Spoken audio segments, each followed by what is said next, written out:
Tēnā anō koutou katoa. I'm proud to be supported by my Green Party colleagues and leaders in the rainbow community, Kevin, Clive and Tabby. I knew coming to Parliament that I would face prejudice and homophobia. I knew that people would not like the way I dress or speak or the causes that I advocate for. I knew that I would be under scrutiny, as is appropriate for every single person that has the privilege of this position. But I could never imagine or prepare myself to be attacked in such a baseless, personal, and violent way.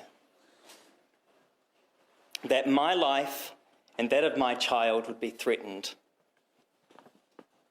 That poisonous, transphobic hate and imported culture wars would be levelled against me and my community, not just by extremists online, but by individuals who hold the highest level of authority in this institution. I am here to bring my full self into Parliament and to represent my communities in the most authentic way possible. This is why when I was advised by the party to delete the page before coming to Parliament, I chose not to. I can admit that I was politically naive, and we have paid a huge price for that naivety. None of this means I deserve the barrage of abuse and vitriol I have experienced. I have been fielding a significant number of threats to my life and the safety of my child and family, some of which have been so graphic and disturbing that I had been advised not to leave my house or appear in public due to real concerns for my safety. These attacks I've faced have been baseless and cruel. Queer people are not a danger to children. This is an outdated and homophobic lie. I have been targeted due to both my identity as a queer and non-binary parent and my public platform as an outspoken member of Parliament. In particular, images of my child from my private Instagram account have been taken without permission, removed from their original context, and shared online in misleading and manipulative ways. Context is key, and something that has been deliberately ignored and twisted by some incredibly bad faith actors looking for an excuse to punch down on someone who represents something they don't agree with.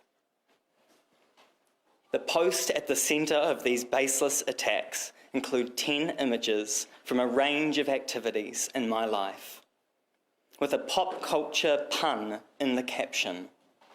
Bussy Galore is an in-joke and a nickname. The translation here is me at large living my best life. Referring to myself in this way on Instagram is an expression of my queer identity, and it acts as a persona, much like a drag performer or a comedian might use. The caption, which references me, is an example of the way marginalised communities often reclaim or subvert language in order to exist unapologetically. I recognise that Bussy is not a term all rainbow people use or like, but it is one that is commonly understood and appreciated by my friends and community. For me, this term is wordplay and represents the combination of my masculine and feminine qualities as a non-binary person, someone whose gender doesn't fit into a strict category. It is also a satirical in-joke, referencing pop music, drag culture, Bond novels, and 1960s cinema, made about myself with people who know me in mind. The vast majority of New Zealanders will not tolerate violent and malicious rhetoric in our country. They will not accept toxic conspiracies which attempt to bully and threaten queer people out of public life. I refuse to be disappeared by hate. We have a choice as members of Parliament to reject this imported culture war of hate and division. We can and must do better than this, because that is what the people of Aotearoa deserve. I'm happy to take your questions. Do you believe you've done anything wrong, Benjamin? No, I don't. Do you believe there was anything problematic about any of the posts that you made on your social media, and why have you deleted so many of them? In the context of that old account, my personal account, and the posts that you're talking about, they were made in reference to me, about me and my life, and they have been taken wildly out of context and manipulated. Do you understand why people think it was inappropriate to have a picture of a child accompanied by that word? The context of that series of images is about me, a reference to me and my nickname or my persona, and the various many things that go on in my life, like a screenshot of the different things that are happening for me at that time. When it's taken out of context and manipulated by bad faith actors to look a certain way, that's what's going to happen. A lot of people take issue with the words Bussy Galore. What's your definition of Bussy Galore? So Bussy is a reference to me, as I've said. Bussy Galore is a wordplay of the character from the James Bond novel Goldfinger, Pussy Galore. And you've said that it's basically you living the best life. But it's a lot more explicit than that, isn't it? No, it's just plainly said, it's just about me. It's a reference to myself and no one else. In your opening statements, you have said it's simply me living my best life. It is more explicit than that. It is a play on the words boy and pussy. Do you accept that? In this context, that is not what it is. In this context, it is a reference to me and a nickname that my friends and people who know me understand as a reference to me. Can you see why people might take issue with that you're picking and choosing what definition you feel is appropriate? When an image and words are taken out of a context and manipulated to seem a certain way, I can see how people might get that impression. Some of the other concerns that have been raised online with you, just so you can address them outright, there have been some concerns raised about the use of the spiral emoji. Are you aware of the connotations of that online and its links to child sexual harm? In Aotearoa, we are surrounded by Māori motifs such as the Koru. I don't know a single person who would look at a spiral in this country earnestly and think anything as malicious as that. I was not aware of that conspiracy, and I would only use that, as most people would, as a reference to a Koru in Aotearoa. You mentioned at the beginning that the party advised you to remove the social media account. Looking back, do you regret not doing that?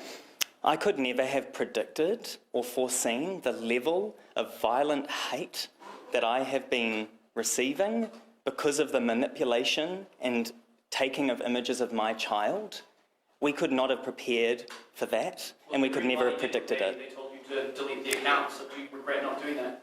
The Green Party said that I would face homophobia, I would face hate. We didn't predict that I would face this level of violent conspiracy-fueled threats to my life. Benjamin, would it be fair to say that when Georgina came into Parliament, she too faced the same type of vitriol?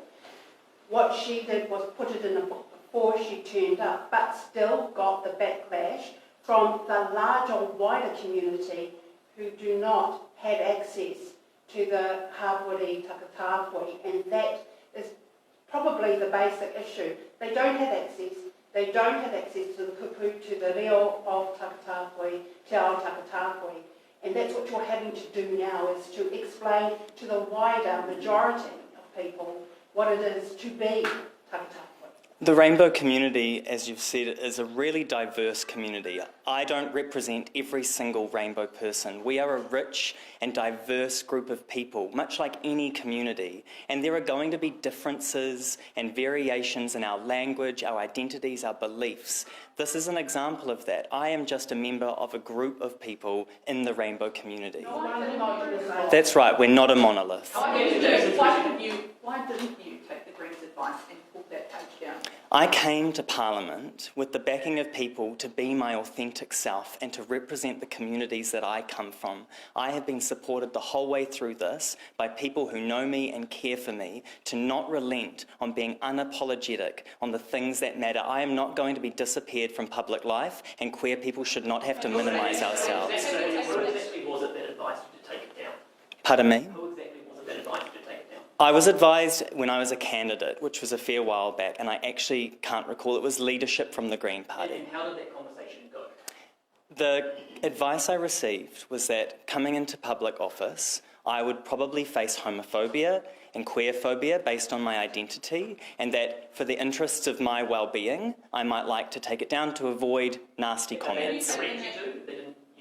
They trusted me to have the authority and autonomy over that decision myself. You say you refused to be disappeared by hate. Did you ever consider stepping down over the last week or so? No. Why not? Can you just explain that decision? Yeah.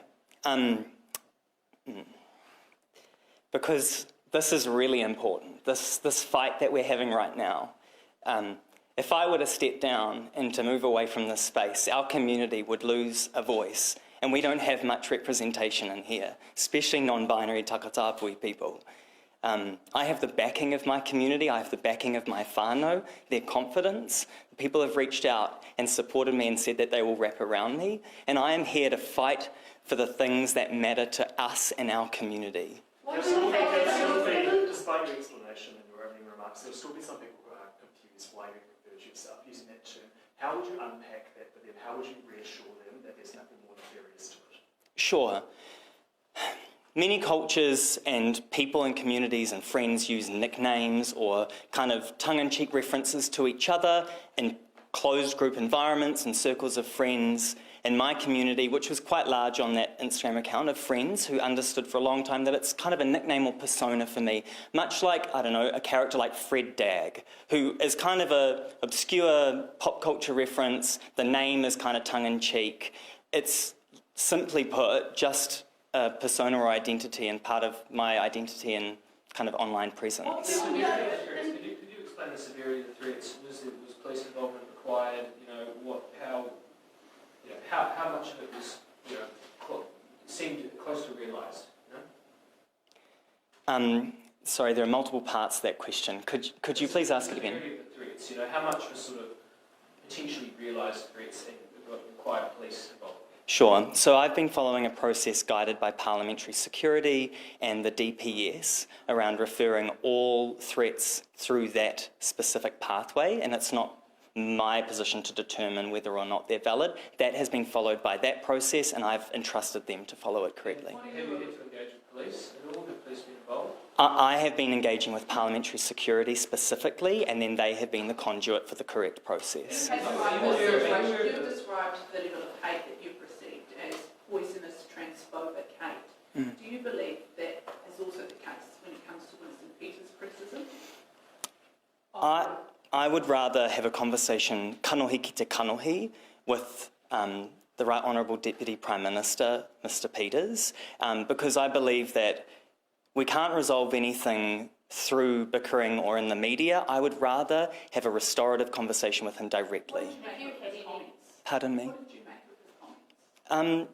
To be honest, I've been very overwhelmed with many pieces of information, comments about me, so I haven't taken a great amount of time to reflect specifically on his words. How important is it that you continue to use those words, living your true, authentic self, and allow rangatahi takatapui to continuously hear those words, given that we've got such a high level of suicide amongst our rangatahi. How important is it for them to hear that? Identity is essential for all people's well-being. The rainbow community have had our identities, especially Takatapui people, have had our identities stripped of us. It is so important that I show up authentically as myself to represent our communities so they can see themselves in this place, which is a very hostile environment. And yes, the realities of that are obviously becoming very clearly to me very dangerous, but that doesn't mean I should stop in this relentless pursuit to present an authentic version of a politician. As politically naive, do you believe that you used good political judgment throughout this, in regards to your language on social media? So all of those references on social media were before I was a Member of Parliament, so of course I didn't have any kind of political... And that's when I received that advice, when I was a candidate. And you stand by your political judgment throughout that? Yes, because I could never have predicted that people would end up with conspiracies threatening to kill me and the safety of my child online. So to be completely clear though, with hindsight, you wouldn't do anything differently? It's really important to make it clear that queer people should not have to erase their identities and minimise ourselves for the comfort of others. We deserve to exist in this world authentically as ourselves without risk of being manipulated and misportrayed and weaponised against each other. Are you the party aware of the businessman behind the X profile that was a lot of this originated from? Tui Teka, I believe? I only was made aware of that article as I came down, so I don't actually have any comment on it, sorry. Have you considered any legal action, be it harmful digital communications or defamation against the person behind the account or anyone else? I'm aware there are multiple avenues that we can take to address this situation. I haven't made any decisions about that, and I don't want to comment on that here right now. Wasn't just the language that you use and the way that you express yourself. It's actually that you did that alongside photographs of your child. Do you accept it was wrong to post photographs of your child alongside sexual slang like that? The words I used in my private account historically were not sexual words. They were nicknames and references to myself. The images of my child... Bussy, and the caption was Bussy Galore. which is a reference to a Bond movie.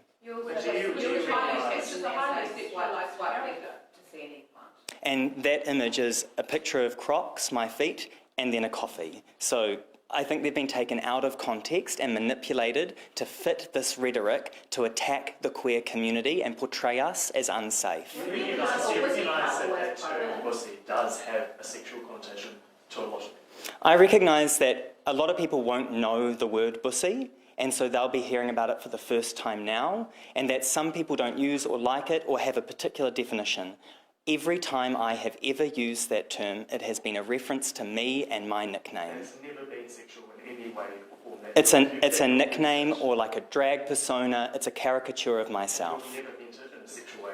I've always meant it as a reference to myself. How do you see how many threats you've faced and whether that has increased over time, how that's changed? No, I can't. I can tell you that I've received hundreds of threats, but I can't give you specific details. How did you get them? In community with friends through kind of hanging out and laughing and joking and being interested in pop culture. Have you taken down that page?